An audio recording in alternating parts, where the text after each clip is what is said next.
have you studied in Australia before? Oh yes.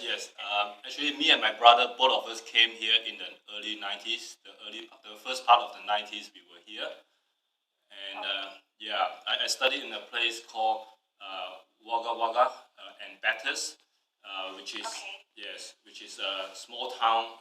Two small towns in New South Wales in Charleston University. And my brother, he studied in Swinburne University in Melbourne. Yes. Sorry, what university again? Swinburne University okay. of Technology. In Melbourne. Yes, that's correct. Okay, so while studying there, you realized that maybe you wanted to live in Australia instead instead of living in Malaysia, or what? Yes. When did that thought come to your mind? Okay. Yes, it's like this. We came here for like 3 years or so. After our university degree, both of us went back, and things were beginning to look, good or look okay in the beginning. But because when we went back there, one year later, we have this '97 financial crisis. Yeah, so things started to slow down, and the salary got stagnated. But even then, my brother Michael, he actually started a small business supplying some healthcare products to pharmacies. Right. Yes, to pharmacies in Malaysia and Singapore, such as Watson, Guardians, and all that. Yeah, yeah. And yes. So is it because of the financial crisis that makes you think, oh, maybe Australia has better opportunities for you and your brother? Okay, it's like this. Yes, we were thinking like if we were to live in a place long term, and then we thought maybe Australia is not such a bad idea. And after all, we've been studying there. We thought we know the culture. We get used to the environment. We thought that. So we thought, why not? Yes, let's try to apply for the permanent resident and see if we can get it. And luckily, or so, right? Luckily or otherwise, we actually got our PR approved. And I would say, the intention to get a PR is also very much influenced by the environment that surrounds us. The people that talk about, how promising, the Western societies are sometimes. And of course, we've been there. We thought we know it all, but didn't. Little did we realize that student lives and migrant lives are totally two separate things. Right. Yeah. Okay. Yeah. So in 2000, we got our permanent residence, PR approved application successful, and then in 2004, both of us made the final or the last move to Australia. Okay. Okay, so in 2004, you and Michael Yes. migrated officially to Australia. Yes, that's correct. That's correct. We Okay. yeah, we came Okay, together. so when in your stay in Australia did you start to realize, maybe the cultures were not, like you said, the migrant life was different from, while you were studying there? Okay. First of all, the reality of rising cost, and the availability of job is getting lesser and lesser. I wouldn't say it's the fault of the Australian society or anybody's doing. Rather, is perhaps the globalization wave. The tide of globalization that is so irreversible. A lot of jobs are just disappearing from the west and going to the east, simply because the cost of labor are more competitive, right? Especially in the ASEAN region for now, and so initially we still, like, for example, the first 3 years we did all we could. We took every measure, to try to strive forward, and we did get some results. Not to say that all these things are doesn't bring any outcomes. They do bring outcomes, but we just want to have a realistic sizing up of the whole situation after like almost 10 years now that we are here, as you know. So we sort of like have our own conclusion as to what is possible, what is not possible, and if possible, to what degree, to what extent, and things like that. I'm not saying that we should totally give up and yeah, and not do anything about it. I'm saying that while doing it positively, we also should be realistically, I mean, objective. Objective. We don't want to be blindly optimistic and then yeah, yes, that's right. Yeah, okay. So what were some of the encounters that you had that you never expected? Because you said both of you thought you knew the Australian culture because you studied there for 3 years. So Yes. what were some of the more unexpected encounters or experiences? Okay, all right. Actually, we have a few, what we call so-called myths that we presented in our first chapter. The myth about Western culture, like first of all, about the acceptance, the level of acceptance that Western culture has on different races and different cultures. Of course, yeah, constitutionally, legislatively speaking, they have all those acts and statutes in place, which is good. I'm not we're not complaining about that. You have to start somewhere. Like Martin Luther King said that the law can't make my enemy loves me, but at least it can stop my enemy from lynching me. So I'm not saying those legislations are not good. They are good, but at the same time, we at the individual personal level, living life day to day, we do encounter some racism here and there or discrimination. But even then, that is okay because as long as they're human beings, they're always racism. Right? So perhaps in my society, where I come from in Malaysia, we could even be more racist in certain aspects, compared to the Western society. I'm not saying that Western society is totally, intolerant, but I'm just saying that there were some discoveries that we never expected, and also about the glass ceiling. Glass ceiling is always there, and it's not as breakable as we would like to think sometimes. But having said that, I must also quickly add that Asians today are scaling new heights that were unprecedented. That's for sure. But sometimes, things just, good things, bad things just happen to exist on the same dimension, at the same time. So we're just taking the conversation, I would say, one or two steps further. Yes, we have all these good and bad things, or we have all these good things, in our public discourse. Every time we, criticize our own society, we always think, okay, we are not so good in this area. Maybe in some Western country it will be better. So I'm not saying that all these things don't exist. They do exist, but we want to use this book to take one step further to explore or to engage in a conversation about the other side, the other side of the moon, the other side of Australia. So it's not like you're saying that it's all bad, but you just want people to be aware of both sides, like basically the good side that Australia may have, but also the not so good side that people may feel because they are slighted. Exactly. That's exactly what we try to do because this. Okay, so Yeah, sorry. sorry, you were saying. Okay, yes. The reason is because it seems to be, all these negative things seems to be missing along the way. Like when relatives and friends come back from Australia to Malaysia to Southeast Asia to Singapore, perhaps they are in a holiday mood, so they forgot about the reality day to day. How much struggling they're having, to pay the tax and rushing to collect the kids from schools and the bills, rising utility costs, and not to mention the welfare state of the West. Australia is, like taxing the taxpayers so that they can pay us some welfare benefits. If you know what I mean. That I mean, in Malaysia and Singapore, sometimes we err on the other extreme. It's not welfare state. We all know it. But on the other hand, too much welfare state. If you live here for 10 years, I think, yeah, you will. Okay, so you start to see like the other end, the other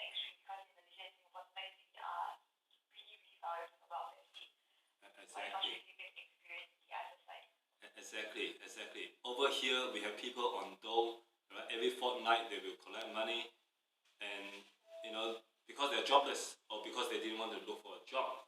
So instead of taking the money to buy food, a lot of them are addicts, so they can't give up their addiction because this place is so democratic and all that.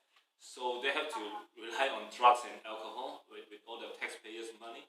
And if they get sick, there you go. The hospital bed, one gone, one down for another addicts. Not for someone who really deserve it. A taxpayer who got sick probably haven't got, haven't have got one hospital bed less. Right. So in that sense, you feel like some of the money that you pay, like taxes that you pay, some of that actually contributes to feeding these people who may not necessarily deserve the money. It's just because they are drug addicts and then they need that money to feed their addiction. Exactly, exactly. Even the public housing, that is why, I always think of what your mentor minister have said many years ago. If people own the house, if people own the apartments, they take care of it, right? That's why Margaret Thatcher, even though they want to model their public housing program after Singapore, they couldn't do it because these people, they provide them homes, but they're not taking care of it because they know it doesn't belong to them. They don't get to own it, you see. So we're actually realizing that real time here, we heard what MM Lee has said, but we are experiencing it real time here. Right. Okay. So I noticed in one of the chapters in the book, you also mentioned something about customer service Yes. or the lack of in Australia. So can you elaborate more about that? Okay. Yes. First of all, the customer service here, people have a. Let's start from let's give them the credit, when it's due. A lot of Western, establishments, they do have a minimum customer service quality being delivered, right? Because I would say this consumerism culture comes from the West, so they will greet you on the store, how are you? Can I help you? Give you a very broad smile, right? Yeah, but other than that, you're starting to see now a lot of people they just do it for, just do it like a, like their normal routine, normal protocol. They don't really mean what they say. They don't really mean it in their smile. They just want to treat you like a number, finish you off. Next customers, please, and all those things. Yeah, and the other thing I found out was. Perhaps it could be due to the geographical situation because this is such a big island with such a small population. So you already have a lot of big boys in the industry that actually enjoy, a good monopoly over the years. So they wouldn't necessarily want to be competitive in terms of price, in terms of customer service anymore. Let's take an example in consumer electronics. So we have JB Hi-Fi, we have Harvey Norman, we have a few other big boys, but not many, and Australian dollars are rising so quickly, and we never get to enjoy cheaper imports simply because they don't need to because yes, Australian dollar is strong in relation to the yuan, but they're not going to translate that to the consumers. They will just keep the price as it is instead of rising. Yeah. So that they can earn more money from. Exactly. Exactly. And only until recently, we have some companies, or even not companies, we have consumers now, looking to buy from overseas, online shopping and all that, to undercut, not to undercut, to bypass all these big boys who own retail stores in Australia. And now the big boys are trying to, to buck up, but not to a great extent because the level of competition really isn't that great. It's not like in Europe, it's not like in Southeast Asia, whereby the competition is just like if you drive 20 kilometers south or north, you reach another country. But in Australia, you can you can be driving for 2 days, you're still in Australia. So I think that could be the problem. Yeah. Right. Okay. So back to when you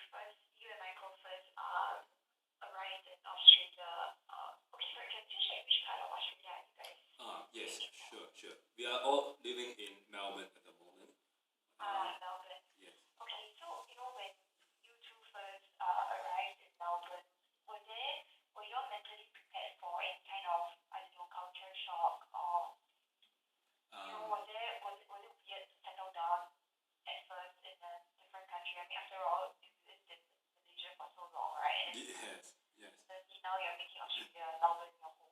Okay. First of all, we live in a suburb that has quite a good mix, and then we live in the southeastern suburb, which are considered.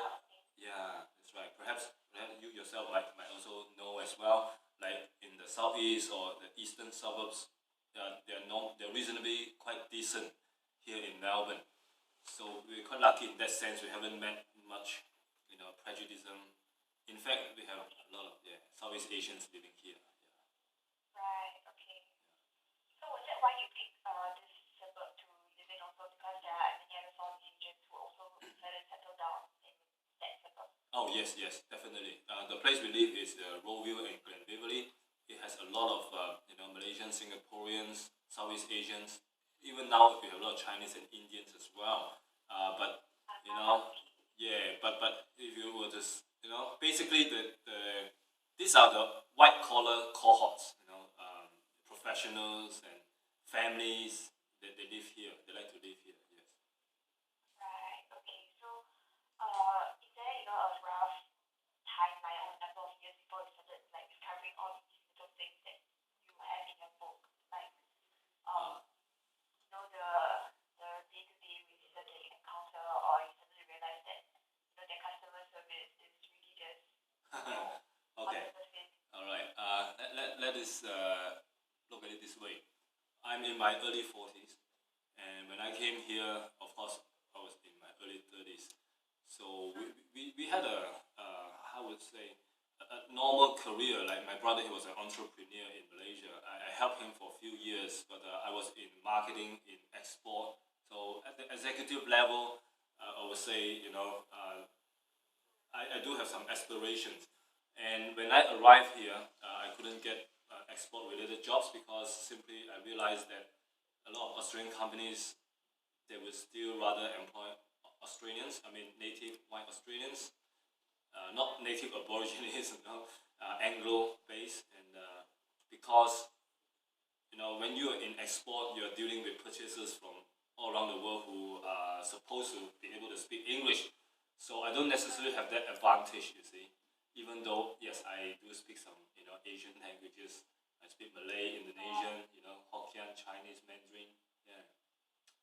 So I couldn't get that kind of job, and I had to reinvent myself. So very quickly, I went to enroll myself to do a master's program, and then I get my training in teaching. I get a teaching training qualifications, and become a teacher, and teach at the college, and the university level. Yes. Right. So is that a route that you envisioned yourself taking, about 10 years ago when you decided to migrate to Australia? Was it a route that you saw yourself taking, or were you always fixed on getting an export-related job, like you said? All right. Initially, the first 1 year, yes, I was quite focused on trying to get an export-related job, to further my career in that field. But after 1 year, I quickly realized that this will not work. All right.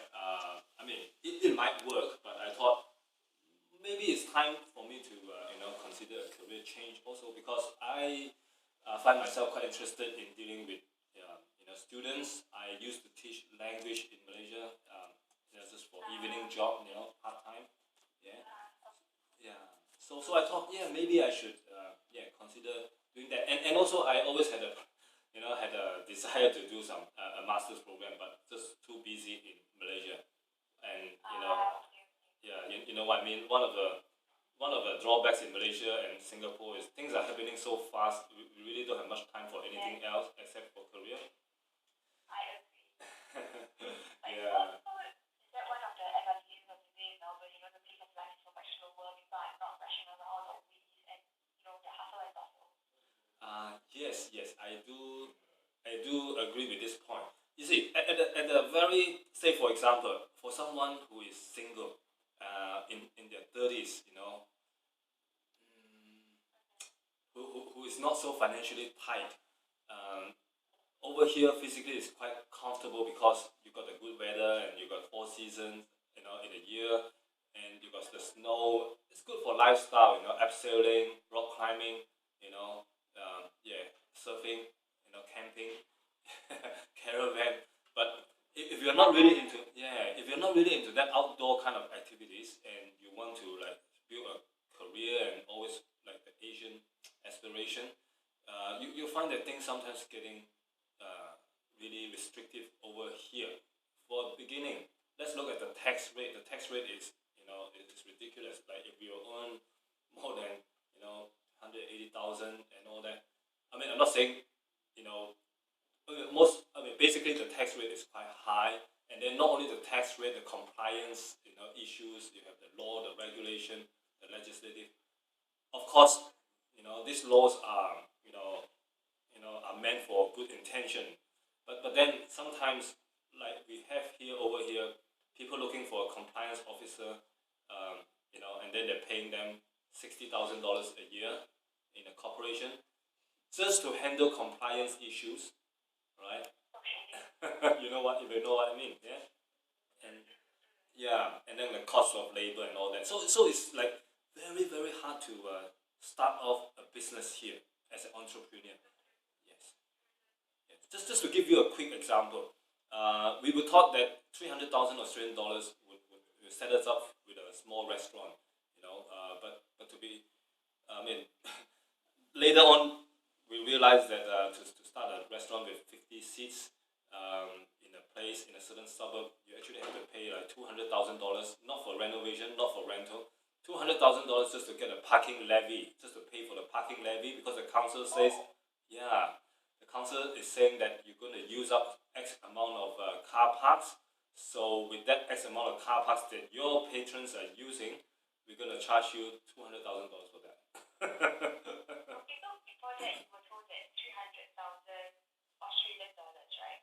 I would have imagined $300,000 would be more than enough. So you thought that 300,000 US dollars, Australian dollars would be enough to set up a small restaurant, but Yes. then you realized that you should be 200,000 alone just for the parking levy. Yes, that's right. Okay. Yeah. So the whole overall cost would be 1.2 million for a certain restaurant that I know. Yeah, that I was told. Yes, it's a Malaysian restaurant. It's called Grand Tofu. Yeah, that's right. So I mean, like when you found out, the actual amount of money you needed to set up a restaurant, then were your hopes dashed because you wanted to go there and start your own business and stuff like that, right? You went there with hope. Exactly, yeah, that's right. Because when we realize this, this is the real cost, very quickly, our first thing that comes to our mind is the opportunity cost. Because if I can raise that amount of fund, I know I have a lot of other opportunities, better opportunities in Malaysia. I can do things many times better than starting a restaurant then, if I have that amount of money. Yeah. So that's when you started considering other alternatives. Yes, that's right. Okay. Yes. So I mean, now that you're reaching almost 10-year milestone in Melbourne, right? Yes. Are you starting to rethink your position? Like, do you want to migrate somewhere else, or do you want to stay in Melbourne, or do you think you should go back to Malaysia? Okay, it's like this. I started teaching here in 2005, right? And initially I thought I wanted to get I got a master's, and I started teaching. Was very happy with my new career. So I thought I want to get a PhD so that I can hopefully get a full-time position, a tenure so-called, like the Americans call it. But get a proper job and then work my way up, towards professorship or whatever, or wherever that can lead me. But I realized that many other people, many times smarter than me, much more qualified than me, they are still doing sessional and casual teaching. Not only the non-Australians, but even the Australians too, the locals too, because the job market here is just so bad, and a lot of institutions, they rather use sessionals and casual staff. Again, that links back to the compliance issue, because like full-time staff, you gotta pay them this and that. There's just too much cost involved. So they rather engage us on an hourly basis and renew our contract from semester to semester.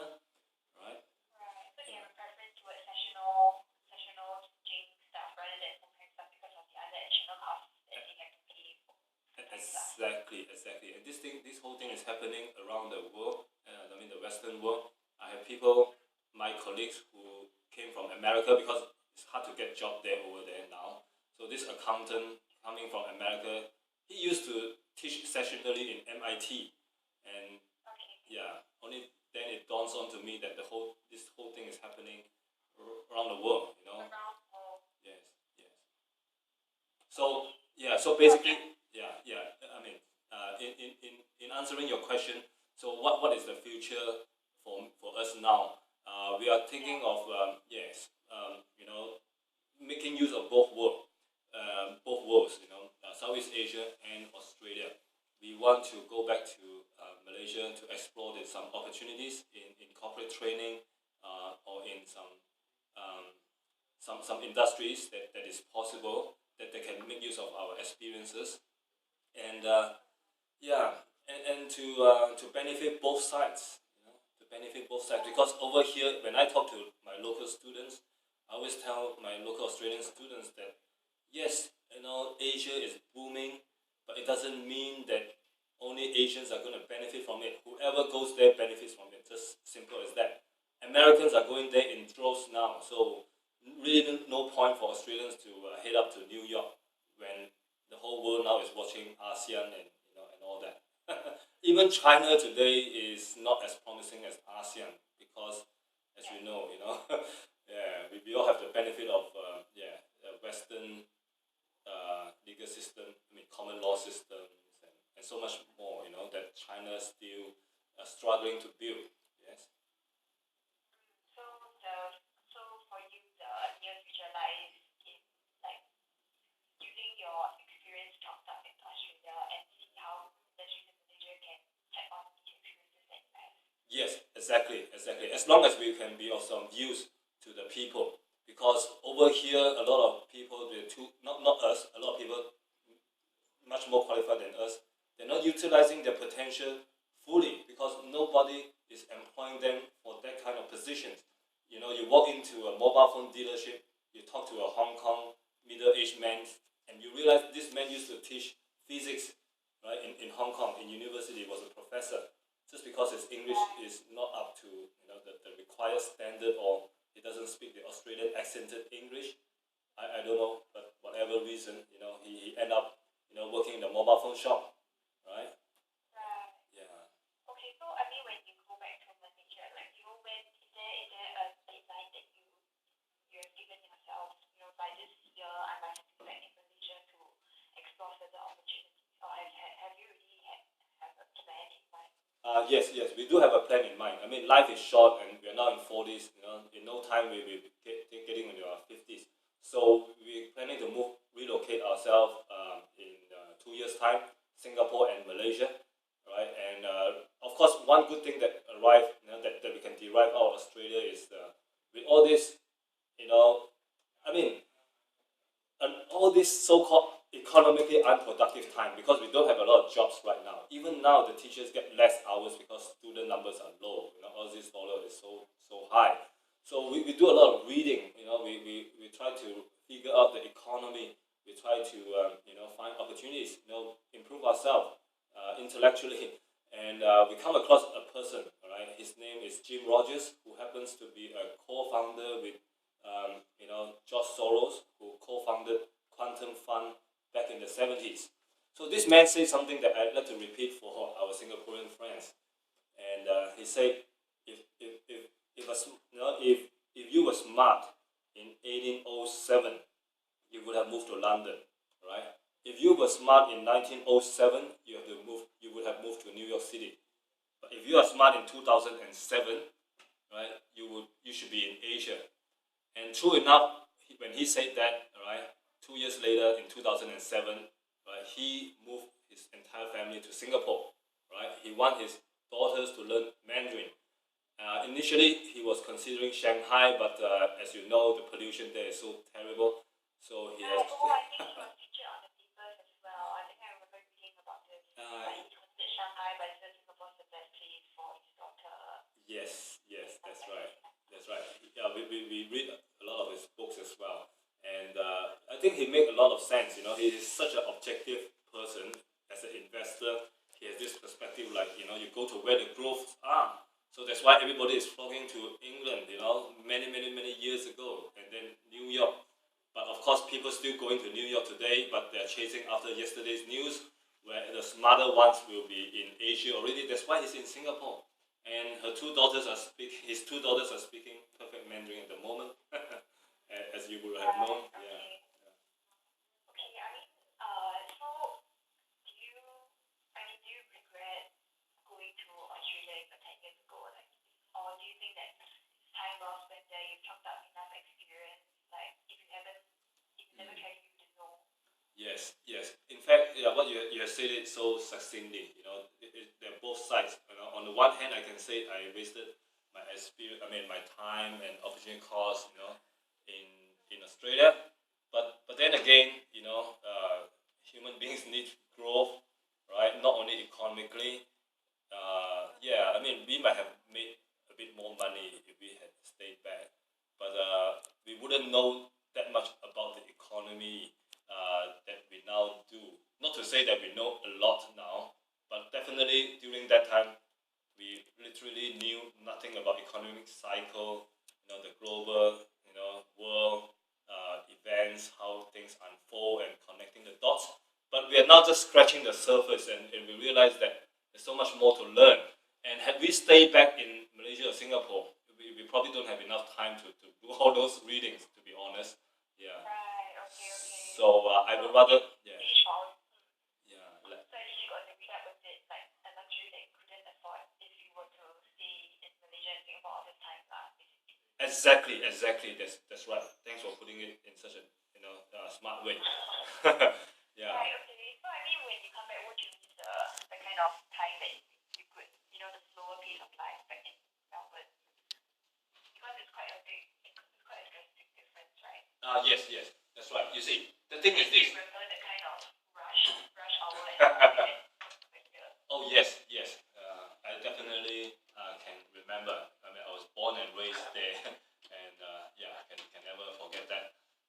That is why that is why you see, I think over in Asia, right? People have all this. They don't have that much of physical comfort. The space is really tight, right? Time is really tight. Over here you seem to have more time, but another problem is you can't use them productively. And then you have a lot of space, but too much space makes us feel lonely sometimes when we have no people to share the space around with. So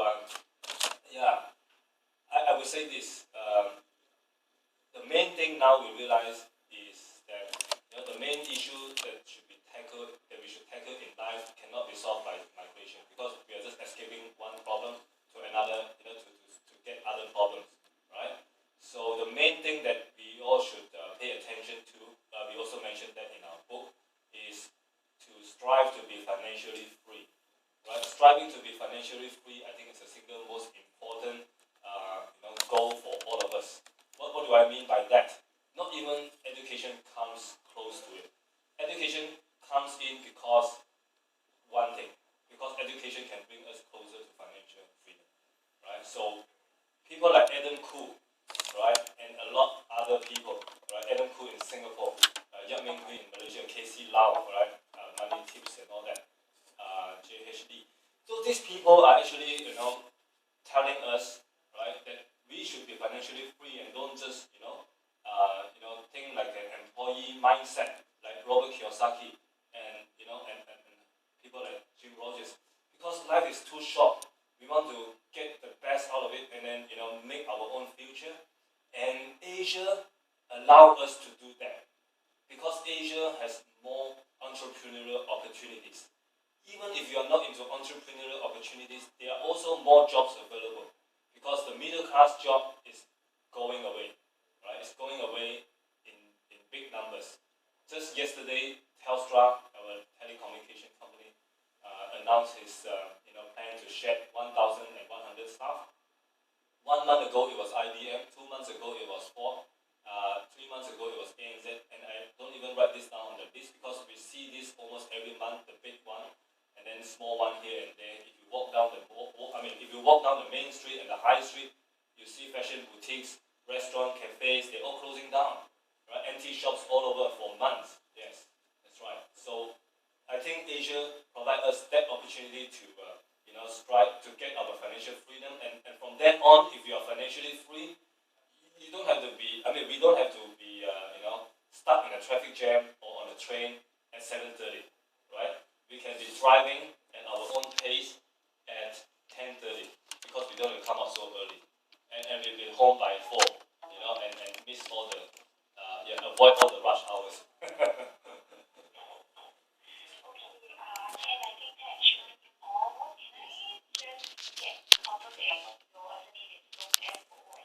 Yes, that's correct. Okay, and can I have your age this year? Yes. My age this year is 42 years old. 42, and your brother Michael? He's 38. How old? He's 38. 38. Yes. Okay, so just to confirm something, so both of you migrated to Melbourne in 2004. Yes, that's correct. Is he also teaching? Are both of you teaching? Yes, he is also in the teaching profession as well. Yes. Okay, so both of you entered the teaching profession in 2005. I entered a few years earlier than him. Yeah, because he's been yes, because Michael also was managing his business. In the early part of, I mean, like 2005, 2006, 2007. He was like both ways, and then 2009 he devoted all his time here. Okay. So even when he migrated to Australia, he was still managing the line of products that he was marketing back in Malaysia, like you mentioned, to pharmacies and all that, right? Yes, that's correct. Okay, That's correct. so it was only in 2009 that he devoted all his time, so that he went teaching instead. Yes, that's correct. That's correct. Right. Okay. I think I should be off. Thank you so much for talking to me. Can I just Thank you. ask, like, if you could send over like some pictures of you and your brother? Yes, we will do Yeah, so, so that we can definitely. actually use that. Yes, we will send you our photos and any other information that we think that might help you also. Yes. Yes. Okay, that would be great. You have my email, right? Yes, I have your email. I will send it to you shortly. And thanks so much for your call, Jie. Yeah. Graceful. No worries. Thanks for talking to us at this hour. Yeah. Thank you so Really much. appreciate You that. have a nice day. One last question. Very quick question is: are you planning to put this up on the newspaper, the new paper? Is that right? Yeah. We are planning to publish it. I'm not sure when. Probably tomorrow. Oh, okay. Yeah. That'll be But wonderful. I can send you the PDF Thank of you. the article once it's out. Yeah, that'll be great. Thank you so much. Yeah. No worries. Right. And please thank Yeah. thank Ben for us as well. Yes. I will convey your thanks to him. Okay. All right. Thank you very much. Okay. Thanks so much. Bye. Bye bye.